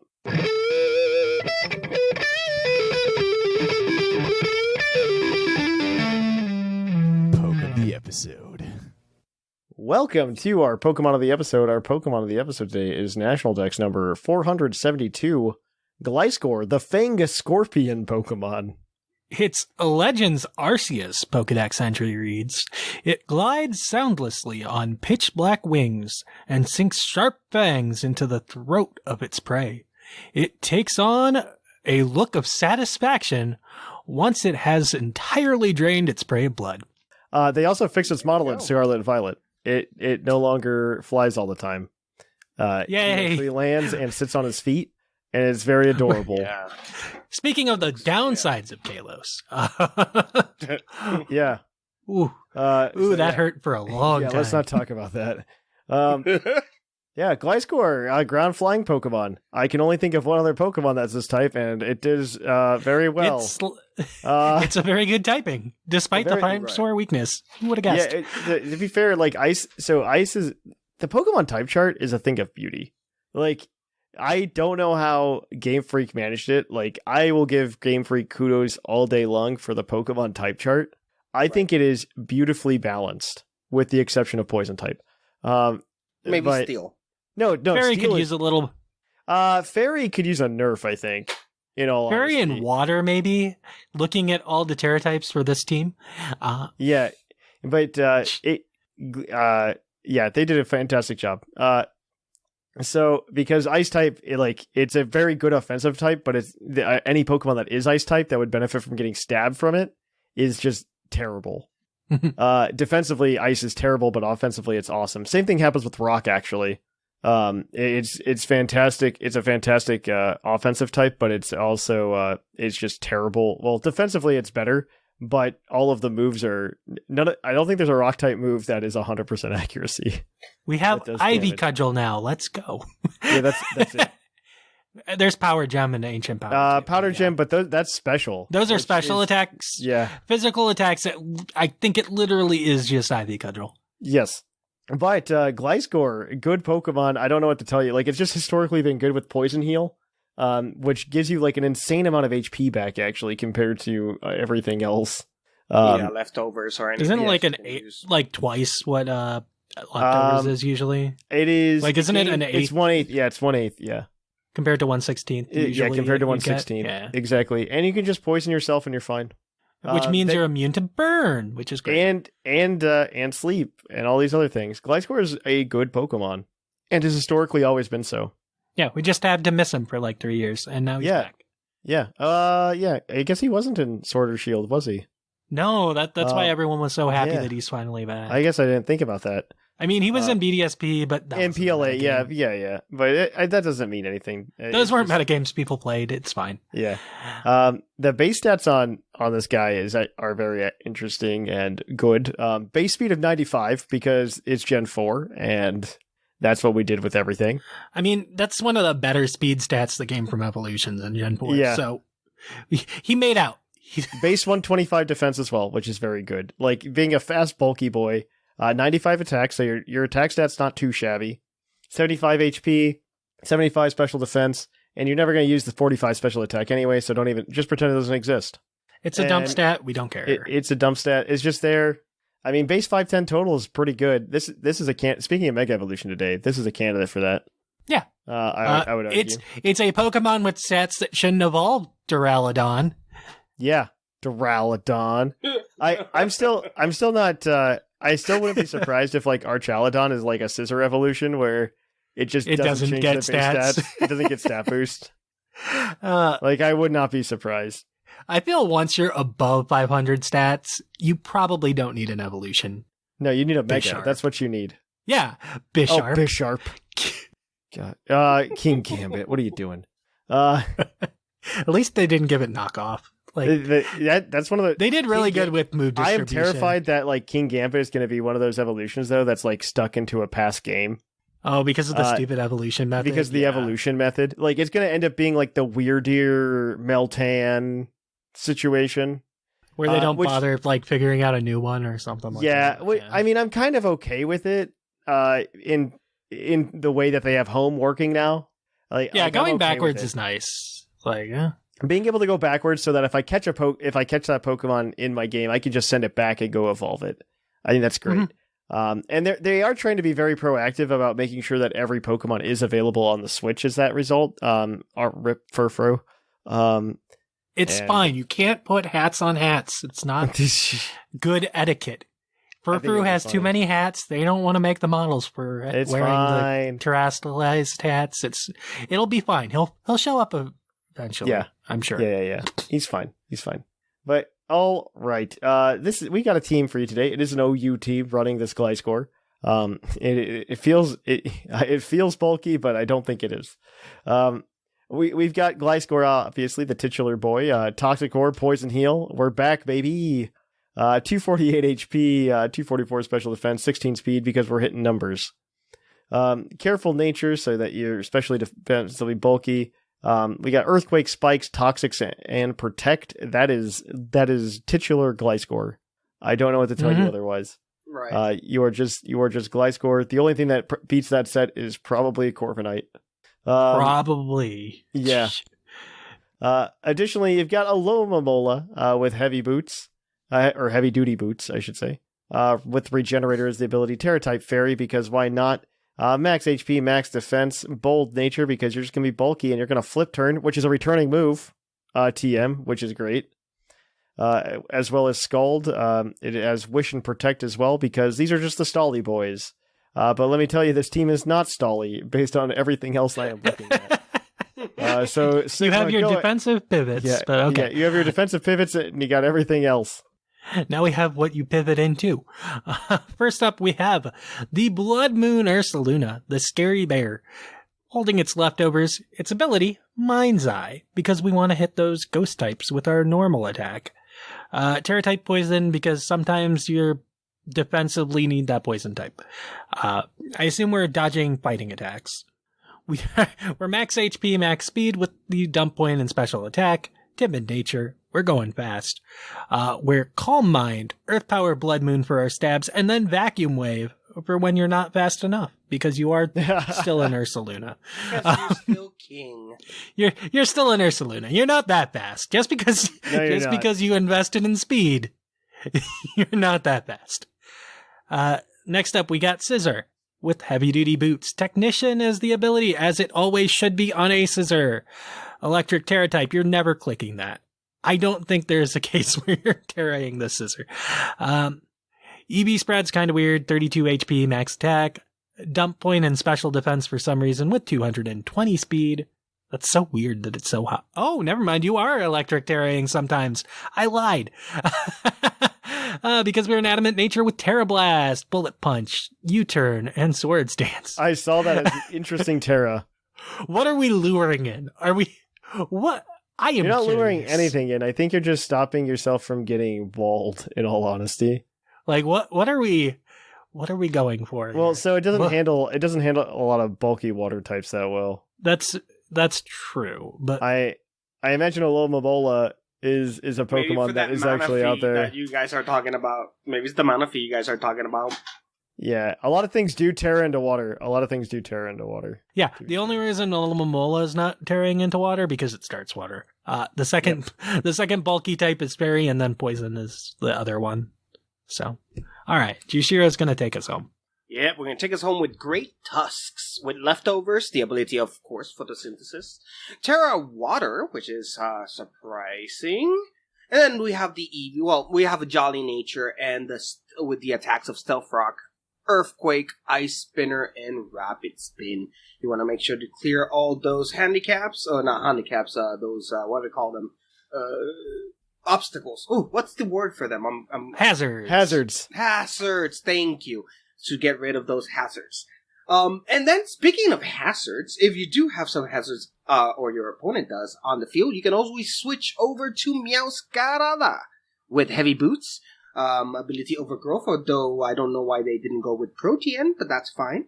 You got the Terra-type Fire, which is the field once more, and then you got the Jolly Nature. Now, its 4 attacks is Flower Trick, Knock Off, Brick Break, and U-Turn. I want to say choice sets are usually what go with the Protean. Yeah, on the it. Protean. Yeah, you don't want to. You don't want to Gotcha. because Protean doesn't change with every move anymore. So, Yeah, so if you're going to change what attacks you're using, Switching. like this thing's probably going to knock off, and then they're going to think that you're like Scarf, and then you click the Flower Trick, and they're gone. Yep. That's probably what your goal is. Yep. There you go. And that is going to be that is it for the team. Of course, I was looking at other things for Gliscor. It actually gets a card pretty often in the TCG, actually. Though I do think when we finally get like the first DLC TCG set, probably the first of Block January H. or February, March, something Yeah. like that. Yeah. I think we should. I think it would be great to see a Terra Gliscor. That would be cool. Like a Gliscor EX, I think would be very cool. And you just make it poison type, right? So make it the first poison type. The first poison type Terra. I think it makes sense, and I think it's a popular enough Pokemon coming back. And obviously they did that because they made a version exclusive, so I think that's very possible. Mm-hmm. Right.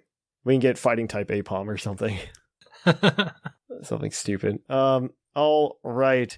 Well, that is going to be it for this part of the show. We're going to kick it on over now, guys, to our mailbag. So let's kick it on over to that. It's mail time! Send in your emails! Mail! Welcome to our mailbag. The mailbag is the part of the show where you can email us at puclpodcast@gmail.com and let us know your thoughts. Last week we asked you what your takes on the DLC were so far, and I'm excited to read them. So, but before we forget, this segment of the show is brought to you by the fictional energy drink Green Toros, the energy drink that gives you hooves. Hooves. And we'll give the Green Toros badge to anybody we deem worthy, which is just a pretty color roll over on the Discord server. So, let's jump into it. We are going to go ahead and start. I believe Jushiro's going to take this first one from Alex. Absolutely. Alex, and it goes, "Hey, Puckle Crew. First off, I apologize for the misinformation about the DLC. I did want to talk about it, though. Through my playthrough, I saw tons of new Pokemon in a different area and was drawn into exploration aspect. I was very excited when I was walking around and picked up the Scout TM and immediately put it on whatever I could. I appreciate the forest section not being a hot mess, and I am happy to report that I was able to take one step into it without falling through the floor. I feel like this was a sizable amount of content, and it took me around 10 hours to complete, which is not bad for $15. One Pokemon that I was happy to see return was Slugma, and it is one of my favorite shinies, as well as the cool Pokemon in my opinion. I also appreciate the amount of extra battles and side quests you could do after completing the main story. Some things that I do have to talk about includes Blood Moon Ursaluna, as well as the Pokedex. I was not happy when I found out that I couldn't roll up to a battle with a shiny Blood Moon Ursaluna, which is understandable, but still slightly disappointing. But also the fact that around 40% of my dex was completed just by catching the base 40. I do have an. I have 50%. It was it's actually like 99, too, yeah. right? Like out of the 200. It's 100 if you trade for the Quagsire. Yes, that's true. I started with 100, and the last thing I needed was a Wooper because it didn't count the Wooper. Because apparently I had it before and it just was not registered. It did the same thing with the Hisuian Basculin. It made you catch a new Basculin. Okay. Yeah. And then it says, I am glad that it isn't an Isle of Armor copy and paste though. Anyway, keep on going with the great podcast and bring some light to dreary Mondays. Best, Alex. Thank you, Alex. Thank you, man. All right. I also do have a problem with like walking with half the Pokedex. It wasn't as bad, I think, in Isle of Armor. I think Isle of Armor was like, I think they actually did have like 120 Pokemon or something. It had 210 total, and I don't remember how many you started with. I know there was still a lot, but I don't remember how many it was.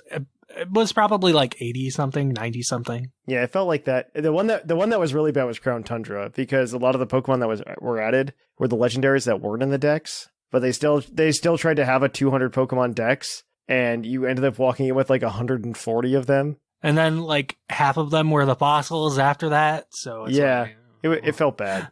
Like they added all the fossils that weren't Sinnoh, so it's like, okay, I guess those take up all the space. All right. Well, thank you for that. Our next email is going to come to us from Andy. You've got this one, Sigma. Hi, Puckle Crew. Here's my short and sweet Teal Mask review. I expected more from the Teal Mask. I played through it on a weekend and managed to fill the decks while playing the story. Sadly, it lacks content in most departments. The region is just an empty area with not much to see and do. I disagree with that, actually. I thought it was nice. The fact that it is structured, I mean, yeah, it's kind of, I don't know. I'm of two minds of it. Like, I can understand people who think it's empty, but also I think the skull is like a fun maze. It's like an evolution to the Crown Tundra cave system. I agree with that. I do agree with that. I liked it in Crown Tundra, and now that I can just jump wherever I want to go to look at branching cave systems, I like it a little more. Because you no longer find like dead ends. But that's true. Continuing on. The fact that it is structured exactly like Paldea was a disappointment. It is almost comical how similar the maps look. Yeah, the shape is the same. Yeah, actually, okay, I do remember reading this and being like, I disagreed, and then I read this paragraph now that I'm reading it again, and being like, yeah, okay, he's right that it's just a mountain in the center. It's okay. It's fine. You can explore the center, though. Yeah, unlike Area Zero, right? Yeah. I mean, you can explore Area Zero eventually, but it's not as fun. You don't get to see the sky anymore. I think Area Zero being hidden from us until like the end of the game was very masterful. I'm not gonna lie. The music in Area Zero with the story, I think it worked very well for what they were doing. Yeah, it worked very well for what they were doing. like they did they nailed the music for that too. Like while you were doing it, it was very good. The music in Scarlet and Violet in general is just gourmet chef kiss. The ending was very well done, and I think they won awards for it. So I think the story was very good. The game just needs to run it faster than 4 frames per second. the game needed a little help, but the story was well done. I think the characters were good too. So I argue the gameplay was also done very well. I just, again, wish the frame rate was just not trash. it wasn't optimized. It felt for the Switch, which is unfortunate. But both feature one big mountain in the middle of this with a settlement in front, another town, or at least a camp with some NPCs and a quest or two would have done a lot for this DLC. Yeah, I'm surprised there wasn't another town. I thought the festival ground was another town. Yeah, well, I knew that. I figured there was gonna be when they introduced the town in the trailer. I'm like, okay, so this is gonna Like, the town is just kind of a joke. I'm like, this is gonna be the only town. I'm like, this is gonna be our base of operations. It's gonna be kind of like Crown Tundra, where there's a little town, and that's gonna be all there is. And they're just gonna have us run around, and that's exactly what happened. So what I was really hoping they do was tie this region to the Sinjo ruins. And I think that would have done a little bit for it. But, You know what? That would have been very good, actually. like, this seems like it would be in roughly that area where Sinjo would take place, right? Like, north of Johto, south of Sinnoh. Ursaluna swam across the sea to get there, so I feel like it could have worked, but oh well. The story was nothing special either, but it caught me by surprise that Ogerpon was actually the good guy. I'm looking forward to see what they are doing with the character of Kirin. I see potential for him to become a strong rival in the second DLC. Ogre Austin is a fun minigame, but as a solo player, you cannot beat medium difficulty, nor can you search for a group without a password. That's unfortunate. I agree with that. Mm-hmm. It would have been nice to just pair with randos. Yeah. But, oh well. It's fine. Right. It's a fun mini game. It's just a pain in the butt to get started. Since my 3 favorite Pokemon of all time, Torterra, Gliscor, and Yanmega, made it back into the game, I have nothing to complain here. However, I would have loved to have a side quest where you can encounter all the Hisui forms. Yes. The new Pokemon are okay. Hard agree. It's so close to Hisui. Like, we got Growlithe at least, and that's a competitive Pokemon, but we should have gotten Ursaluna. They should have given us a P-Block. They should have just given us P-Block. And Teddy Ursa and Ursaring should have been in the decks. Mm-hmm. Right. The new Pokemon are okay. Blood Moon, though, is a great design. An explanation of how and why Blood Moon exists would have been appreciated. As it stands, it is the weakest Pokemon DLC on the Switch and gets a C-. Best regards, Andy. I believe IGN gave it a 5. Really? I didn't think it was that bad. I don't understand. I don't understand that, like, why, in terms of, if you take into account what Scarlet and Violet is a very story-driven Pokemon game, which is very unusual, by the way. And this was a very story-driven DLC. I think the issue with this is, like, it's very hard to rate this DLC until the next one, because the other one obviously rolls into it. Which makes me honestly hope that there's, like, a second DLC in the wings. But I don't think that'll happen. But I like, part of me wants to hope there's just, like, one more DLC left. Like, give me 2 more packs. Give me 2 more DLCs. That'll give you your extra year, and you can you can get me Gen 10 on the 30th anniversary, and we can do the everyone's here. Okay. All right. So I pulled up their review. Here's the little blurb at the end. It got a 5, which is mediocre on their thing. Yeah. The Teal Mask is yet another step in a slow quality downslide for this series. Really? It runs terribly, looks ugly, feels predictable, doesn't offer any of the freedom that Scarlet and Violet's main story did, and falls short in so many ways compared to just about every other Pokemon game and DLC I played. Okay, I mean, they can have that opinion. I thought it was fine. I mean, I would probably, I don't think I'd go above a 7 for it. Like, 7's fine. I think 7's probably where I'd be. 7.5, maybe. Yeah, I think it's between like a 6 and a 7 for me. But yeah, I was surprised when I heard that they gave it a 5. Wow, 5's low. I mean, bold. maybe it'll let Pokemon realize that they need to change things. All right, our last email today is going to be from Mankey. Greetings, Puckle Crew. First off, because I'm worried, Carmine, who are you mad at? Who hurt you? While I await clarity on that, I'd love to share my thoughts on the DLC. Aesthetically, it is beautiful. I'm going to Bali for my honeymoon in the month, and the rice terraces were very reminiscent of all the travel videos. Well, congrats on your honeymoon. I've been watching, so I very much enjoying that. Nighttime at the festival is peak tranquility. I thoroughly enjoyed just walking around with the spooky Pokemon at my side. Poltergeist, Chandelure, Poltergeist, my bad. Just getting lost in the fantasy world. The storyline was fine, predictable, and over a little too quickly, but no major complaints. My tinfoil hat thought, to reuse a phrase from the recent episode, is a potential connection to the OG anime. While traipsing around the Mossvale confluence, I found a sign that said items from upstream get washed downstream and end up there. And suddenly I remember the Quagsire episode from the anime from Gold and Silver, where the local Quagsire would collect balls and spheres and throw them at the moon, and they would be found floating downstream by the villagers, which is a sign of good luck apparently. This may be out of reach, but with the Johto Wooper line being brought back, maybe? It's definitely a reach. 1000% a reach. Anyway, I'm very excited to see where the next DLC takes us and hopefully ties everything together. P.S. I shiny hunted for the first time and I got a Sea Titan and I named it Gladys after the orca that is teaching the other orcas to sink ships. Thought you might appreciate that. I do appreciate that. Oh, yeah. The great Puckle lore of the orcas. Oh no. Go Orcas. And that is from Mankey. All right. I think that Alex got the badge here, honestly. Me too, yeah. I was going to suggest it, yeah. That's fine. That's the one I want. All right, Alex, you get the badge. And that's it. If you want to email us next week again, let us know what your thoughts on Mega Evolution are over at puclpodcast@gmail.com. Do you want it back? Do you think it should stay where it is, or do you want more? All right. So, of course, if you want to hang out with us, the best way to do so is to go over to puclpodiscord.com. You can, of course, also follow us on Twitter, Facebook, and Instagram.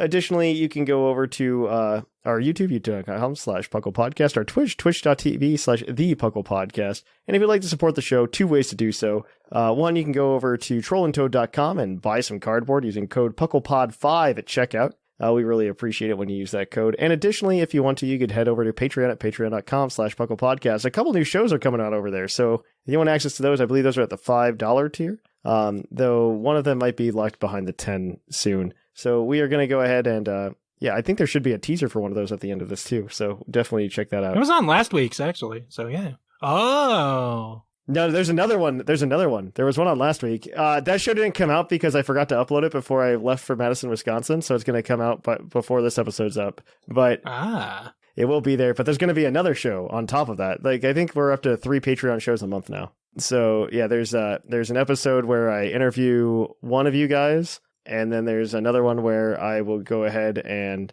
I get to talk with the patrons. A couple patrons get to go on. It's actually a good time.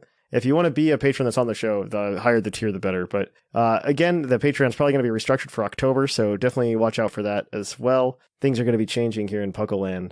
And I'm hoping we can get some cool merch out. But it'll probably mostly be through Patreon at first. But yeah, until then, though, guys, I have been Trainer Thatch. Some say I've been Jushiro. And I've been R Sigma. And here in the Lavender Town Radio Tower, it's closing time.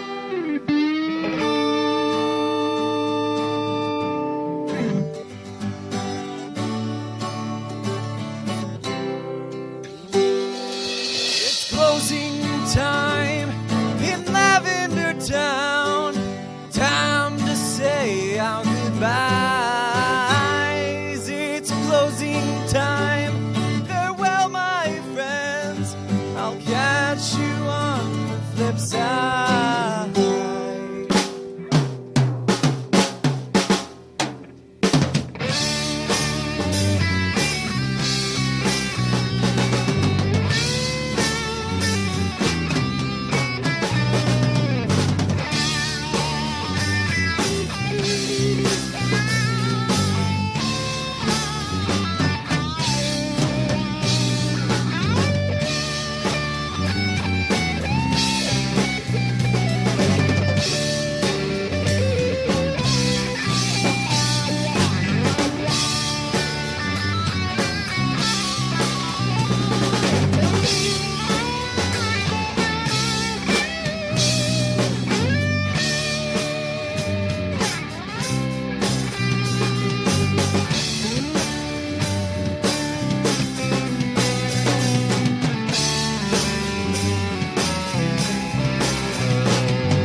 welcome to the first ever Puckle's Patreon Hangout, where we're going to hang out with a couple of the listeners of the show, who also, I guess, support the show in such a way that they're on my short list. So I've got the wonderful, as always, well, I shouldn't say as always, because you haven't been here on the show that often. I've talked to you all the time, though, Trev. Trev, the late night legend from the Discord server. Hello, Thatch. Hello, everybody. Hello, Thatch. Hello, everybody. I like that intro. and we've got the Aussie Crocodile. G'day, everybody. Who everybody might know from all of the mailbags. I don't know if I read a lot of you. Have I read a lot of them, or just like one or two of them? Because like I know you send them in all the time, and I feel bad because I feel bad with the mailbag all the time. But I digress. I think I'm about 60%. 60% of my emails have come through. So that's a good batting average. That's a good batting average. Good strike rate. Yeah. I'm always worried with the mailbag, because like we used to read every email, right? Like way back in the day. I don't know how far back you've listened. Trev, you've been around for a while, actually. I'll ask you. I'm gonna ask this question in a minute, but yeah, we used to read like every email on the show, and it was always such a pain because there'd be so many emails. Like there's one show in particular where I remember thinking like, we can't keep doing this. We had something like 15 emails that episode come into the mailbag. Yeah. And we read every single one of them. And it took us about 45-50 minutes. The mailbag segment was 45-50 minutes of that show. And it wasn't entertaining because like we were just reading it. Yeah. I mostly send them in if I'm usually driving. I listen to the podcast, and if I find myself talking like to you guys, as you're like, you obviously can't hear me, and then I'll sort of be like talking on the way home, and then I'll be like, right, get home, jot out an email. But it's kind of just kind of like trying to join in the conversation without actually being there. So no, I completely understand. Let it be known that I do read them. I do read them. It's just when like showtime comes, I try to be good and like give everybody a chance, right? To have their email read, because I don't want it just to keep reading like one person's, because like yours are like, in terms of emails we get, like yours are like above average. Cheers. I don't know if that says anything about you or about the quality of emails we usually get, but they like they're above average. So like, yeah, it's always solid to be like, oh yeah, I can just go back and I can read Aussie Crocodile's email, and we'll make sure we at least have one that's like readable on the show. But to go back to what you said, Oscar, about how when you write your email, it's just like you will talk as if you're there, even though it's a podcast.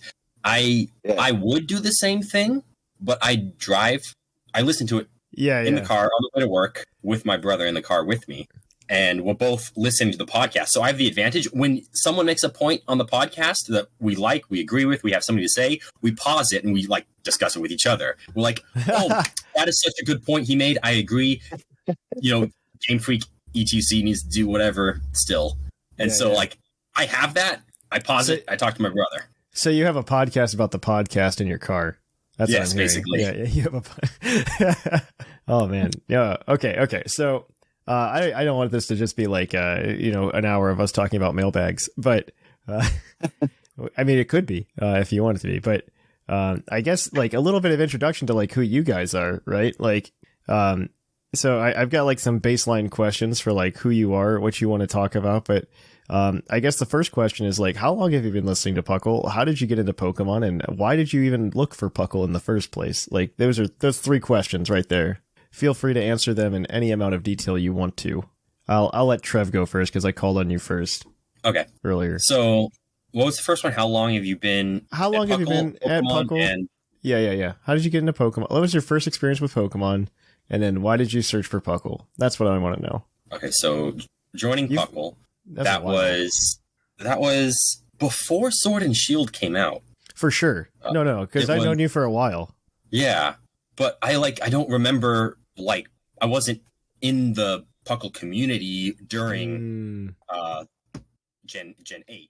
If you like that and you want to access the whole almost hour and a half podcast, you can go over to our Patreon at patreon.com/PuclPodcast and join at the $5 tier or above. Doing so helps support the show and can get you access to cool content like this, Seth's Chit Chat that we did last week, and soon to be New Game Corner Plus.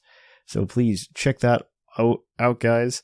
We drop plenty of cool goodies in this show, so be sure to check it out, and I hope to catch you on the next one.